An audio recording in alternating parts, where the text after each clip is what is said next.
Good morning बच्चों। आज हम कक्षा 6वीं में भूगोल का अध्ययन करेंगे। सामाजिक विज्ञान के अंतर्गत भूगोल का अध्ययन करेंगे। भूगोल का तीसरा अध्याय का जो शीर्षक है पृथ्वी की गतियाँ। पृथ्वी की गतियाँ किस प्रकार से है ना। तो आपको पता होगा पृथ्वी की गतियाँ कितने प्रकार की हैं। पृथ्वी की दो प्रकार की गतियां हैं, एक घूर्णन गति है और एक है परिक्रमण गति। घूर्णन गति हम किसको कहते हैं, जिसमें पृथ्वी अपने ही अक्ष में, आप देखे होंगे कि हमारे यहाँ दिन भी होता है और रात भी होती है ना। 24 घंटे का एक दिन होता है पूरा, जिसमें रात भी शामिल होता है। तो ये घूर्णन गति है। जैसे हम देखते हैं ना कि हम पृथ्वी, जैसे हमारा उंगली है, ये खाली अपने ही अक्ष में इस प्रकार से घूम रहा है ना। वो किसी भी चीज़ का परिक्रमा नहीं करके खाली क्या कर रहा है, एक जगह ऐसे घूम रहा है। उसे हम क्या कहते हैं, पृथ्वी की घूर्णन गति। जब पृथ्वी अपने अक्ष में 24 घंटे में एक चक्कर लगाती है, उसे हम पृथ्वी की घूर्णन गति कहते हैं, है ना। और इसी में पृथ्वी जब 365 1/4 मतलब 365 दिन और 6 घंटे में सूर्य का पूरा चक्कर लगाती है। सूर्य का चक्कर मतलब एक जगह, जैसे ये सूर्य है और इसका पूरा एक चक्कर जब पृथ्वी लगाती है तो उस दिन, वो पूरा दिन कितने दिन का होता है, 365 दिन और 6 घंटे का होता है। उसमें पृथ्वी की परिक्रमण गति कहते हैं, उसको हम पृथ्वी की परिक्रमण गति कहते हैं। तो बच्चों एक बार फिर से मैं रिपीट कर देती हूँ, पृथ्वी की दो गतियाँ हैं, एक है घूर्णन गति और एक है परिक्रमण गति, है ना। जिसे हम पृथ्वी की घूर्णन गति को हम पृथ्वी की दैनिक गति भी कहते हैं और परिक्रमण गति को हम पृथ्वी की वार्षिक गति कहते हैं। तो जो घूर्णन गति होता है, पृथ्वी अपने ही अक्ष में 24 घंटे में एक चक्कर लगाती है, जिसमें पृथ्वी में दिन और रात होता है। उसे हम पृथ्वी की घूर्णन गति या उसकी दैनिक गति कहते हैं। अब उसी प्रकार से हम देखते हैं, पृथ्वी जब सूर्य का एक पूरा चक्कर 365 दिन 6 घंटे में पूरा करती है, तो इसको पृथ्वी की परिक्रमण गति कहते हैं और इसी को हम पृथ्वी की वार्षिक गति भी कहते हैं। ठीक है, तो इस प्रकार से हम इस पृथ्वी की गतियाँ, उसके बारे में पढ़ेंगे हम लोग। तो इसमें भी आपके पुस्तक में भी वही चीज़ दिया हुआ है। जैसे कि आप जानते हैं कि पृथ्वी की गति दो प्रकार की होती है, घूर्णन एवं परिक्रमण। पृथ्वी अपने अक्ष में जब घूमती है, उसे हम पृथ्वी की घूर्णन गति कहते हैं, और सूर्य के जब चारों ओर स्थित चक्कर लगाती है, उसको हम पृथ्वी का परिक्रमण गति कहते हैं। पृथ्वी का अक्ष एक काल्पनिक रेखा है, वो हमको दिखाई नहीं देता। वो क्या है, एक काल्पनिक रेखा है जो इसके कक्षीय सतह पर 66 अंश 66.5 अंश का कोण बनाती है। 66.5 अंश का कोण बनाती है। वह समतल, यहाँ पर समतल जो रेखाएं को द्वारा बनाया जाता है, उसे हम कक्षीय समतल कहते हैं। जो 66.5 अंश का कोण बनाती है वही कक्षीय, जैसे ये वाला, ये है यहाँ पर 23.5 अंश झुका हुआ है, लेकिन जब यहाँ पर से ऐसे लेते हैं तो ये 66.5 अंश जो झुका हुआ होता है, उसको हम कक्षीय समतल कहते हैं। पृथ्वी सूर्य के से प्रकाश प्राप्त करती है। पृथ्वी स्वयं में प्रकाशित नहीं है। आप शुरू से पढ़ रहे होंगे कि पृथ्वी में स्वयं का प्रकाश नहीं है। इसमें प्रकाश किसके द्वारा आता है, सूर्य के द्वारा। ऊष्मा किसके द्वारा आती है, सूर्य के द्वारा आती है ना। तो जो इसमें देखेंगे, इसलिए पृथ्वी सूर्य से प्रकाश प्राप्त करती है। पृथ्वी का आकार गोले के समान है। पहले वाले पार्ट में आपने पढ़ चुका है कि पृथ्वी गोल है, और गोल होने के साथ साथ वो उसके दोनों तरफ मतलब उत्तरी ध्रुव और दक्षिणी ध्रुव दोनों क्या है, थोड़े से दबे हुए हैं, है ना। तो इसमें देखेंगे, इसमें गोलाकार है, समान है, इसलिए एक समय में सिर्फ एक इसके आधे भाग में सूर्य की रोशनी पड़ती है और सूर्य की ओर जो भाग होता है वहाँ दिन होता है, जबकि सूर्य का जो दूसरा तरफ होता है वहाँ पर रात होती है, वहाँ रात होती है। ग्लोब में वह वृत्त जो दिन और तथा रात में विभाजित होता है उसे हम प्रवृत्तीय वृत्त कहते हैं, प्रवृत्ति वृत्त कहते हैं। यह वृत्त अक्ष के साथ नहीं मिलता। जैसे कि आप देख चुके हैं कि पृथ्वी अपने अक्ष पर एक चक्कर पूरा करने पर लगभग 24 घंटे का समय लगाती है, उसे हम घूर्णन के समय का काल कहते हैं। और वहाँ पर पृथ्वी में दिन होता है, वह पृथ्वी की दैनिक गति कहलाती है। इसके पहले भी मैंने आपको समझाया कि जो पृथ्वी का, जैसे अब उदाहरण के लिए हम लोग देखते हैं, ये पृथ्वी जब घूम रहा है, इसमें चारों तरफ अपने अक्ष में जब घूम रहा है, तो जो भाग सूर्य के तरफ आएगा वो भाग क्या कहलाएगा? दिन कहलाएगा, और जो सूर्य के पीछे आएगा वो भाग क्या कहलाएगा? रात कहलाएगा। तो यहाँ पर देखेंगे पृथ्वी अपने अक्ष में 24 घंटे में एक चक्कर लगाती है। जो भाग सूर्य के तरफ आएगा वहाँ पर दिन होगी, और जो भाग सूर्य के पीछे, मतलब पीछे वाला जो भाग होगा वहाँ पर रात होगी। तो इसको जो दो भागों में जो रेखा बांटती है, ये जो रेखा बांटती है, इसी को हम प्रवृत्ति वृत्त के नाम से जानते हैं। ठीक है, अब आपको इतना समझ में आ गया होगा। आप एक बार और पुस्तक पढ़ेंगे तो और अच्छे से आपको समझ में आएगा। अब देखते हैं दूसरी तरफ से, इसमें देखोगे अगर पृथ्वी घूर्णन नहीं करेगी तो यहाँ पर क्या होगा? जो भाग, अगर पृथ्वी अपने अक्ष में घूर्णन मतलब अपने अक्ष में नहीं घूमेगी तो क्या होगा? जो भाग सूर्य के तरफ है वहाँ पर दिन ही होगा, और वहाँ पर बहुत अधिक सूर्य का जो ताप पड़ेगा वो 24 घंटा सूर्य का ताप उसके ऊपर पड़ते रहेगा वहाँ पर, और बहुत अधिक गर्म वाला भाग होगा। और जहाँ पर सूर्य की रोशनी नहीं पड़ेगी वहाँ पर वो वाला भाग क्या होगा? रात होगा, वहाँ पर हमेशा ठंड होगा। तो ऐसे में क्या पृथ्वी में जीवन संभव होता? ये तो असंभव है कि नहीं? जहाँ पर इसलिए पृथ्वी क्या है, अपने अक्ष में 24 घंटे में एक चक्कर लगाती है, ताकि आधे भाग में दिन रहता है और आधे भाग में रात होता है। और इसी के कारण से देखते हैं वो घूमती है तो दोनों तरफ समान रहता है। यहाँ पर जब अंधेरा वाला भाग उजेले में आता है तो वहाँ सवेरा हो जाता है, और उजेला वाला भाग अंधेरे में जाता है तो वहाँ पर रात हो जाती है। तो इस प्रकार से इसमें देखते हैं हम कि यहाँ पर पृथ्वी का अपने अक्ष में घूमना बहुत अधिक आवश्यक है, तभी यहाँ पर जीवन संभव हो सकता है। पृथ्वी की दूसरी गति को हम सूर्य के जो चारों ओर अक्ष में वृत्ताकार अक्ष में घूमती है उसे हम पृथ्वी का परिक्रमण गति कहते हैं, और उसको हम पृथ्वी की वार्षिक गति के नाम से भी जानते हैं। ये इसमें देखेंगे ये 365 दिन में पूरा करती है, 365 दिन 6 घंटे में पूरा करती है, और ये सूर्य का परिक्रमा करके पूरा चक्कर लगाती है। 365 दिन 6 घंटे में पूरा करके वो करती है, उसको हम पृथ्वी की वार्षिक गति या उसकी परिक्रमण गति कहते हैं।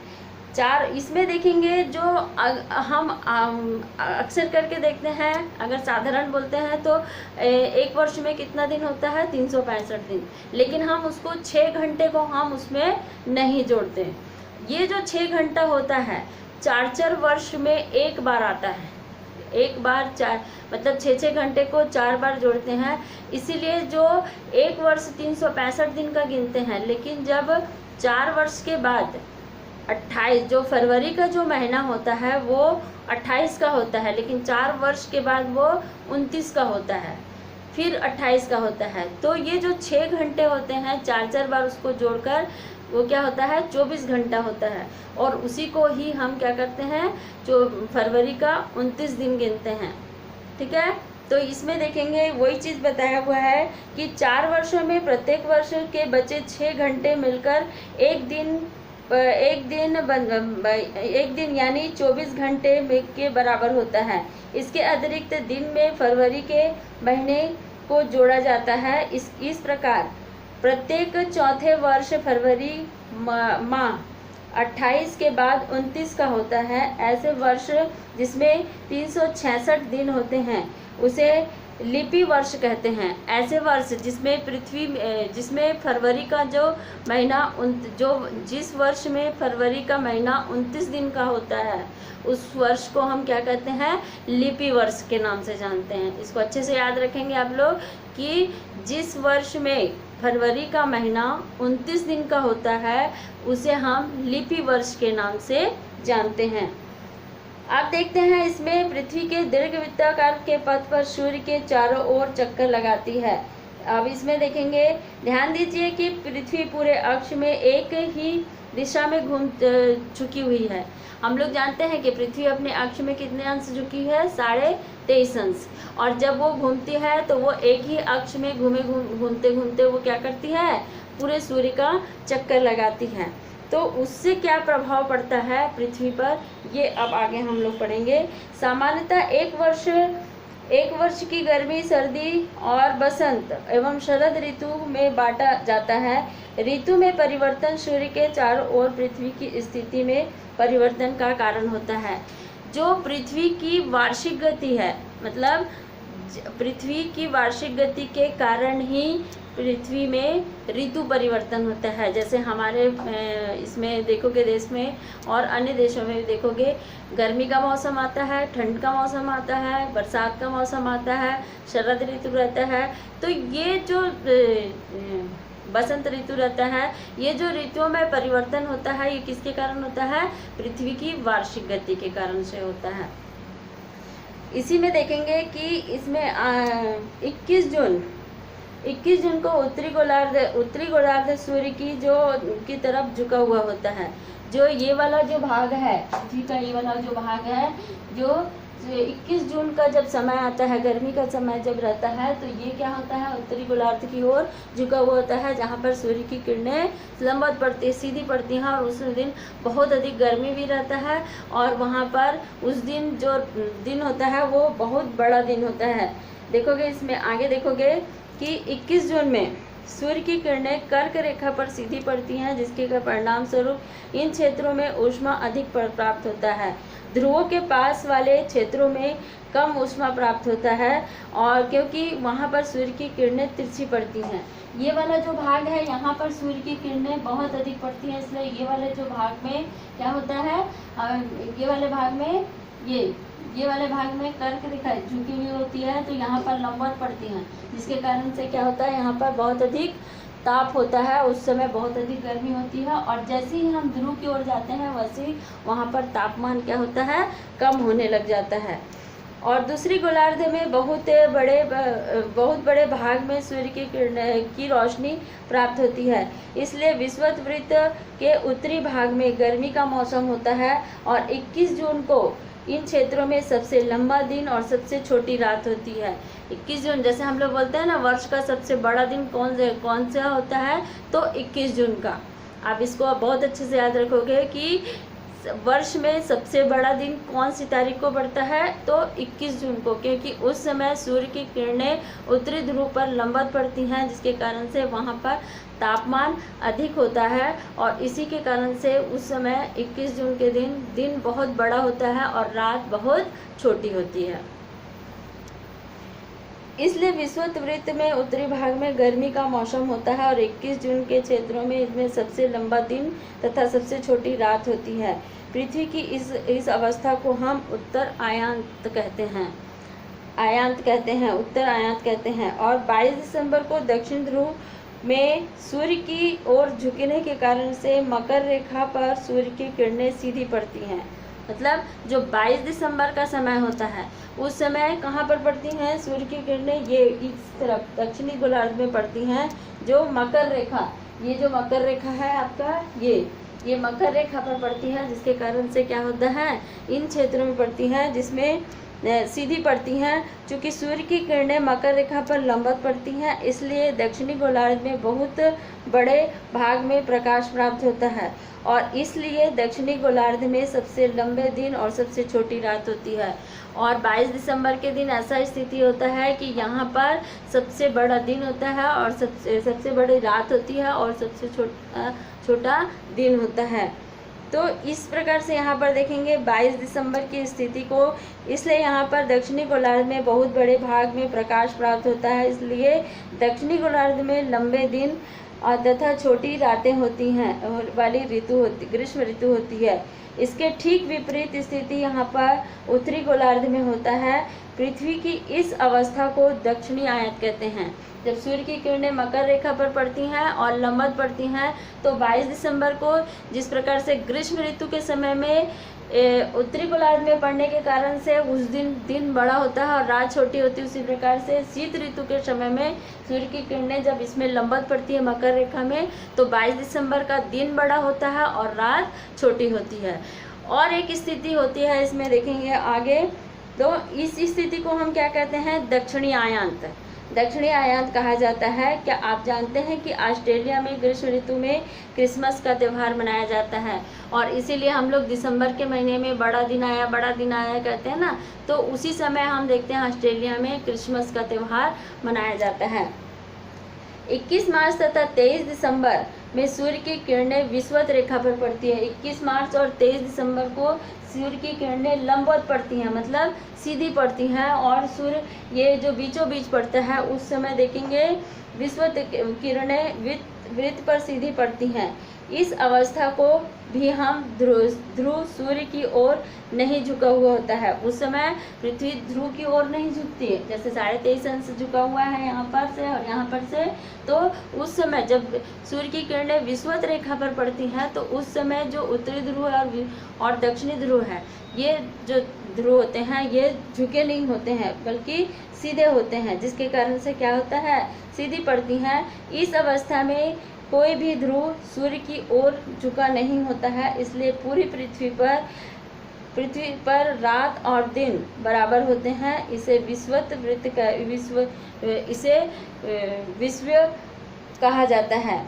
23 दिसंबर को उत्तरी गोलार्ध में शरद ऋतु जबकि दक्षिणी गोलार्ध में बसंत ऋतु होते हैं। तो 21 मार्च की स्थिति इसके विपरीत होती है। जब उत्तरी गोलार्ध में बसंत ऋतु होता है तो दक्षिणी गोलार्ध में क्या होती है, शरद ऋतु होती है। एक बार फिर से पढ़ देती हूँ मैं। 23 दिसंबर को उत्तरी गोलार्ध में शरद ऋतु होता है। 23 दिसंबर को उत्तरी गोलार्ध में क्या होता है, शरद ऋतु होता है। और वहीं पर 21 मार्च को यहाँ पर जब दक्षिणी गोलार्ध में पड़ता है तो यहाँ पर की जो ऋतु होती है वह शरद ऋतु, मतलब यहाँ गर्मी का समय रहता है और यहाँ पर ठंड का समय रहता है। 23 सितंबर और 23 सितंबर और 21 मार्च को विपरीत होती है जब उत्तरी गोलार्ध में बसंत ऋतु और दक्षिणी गोलार्ध में शरद ऋतु होती हैं।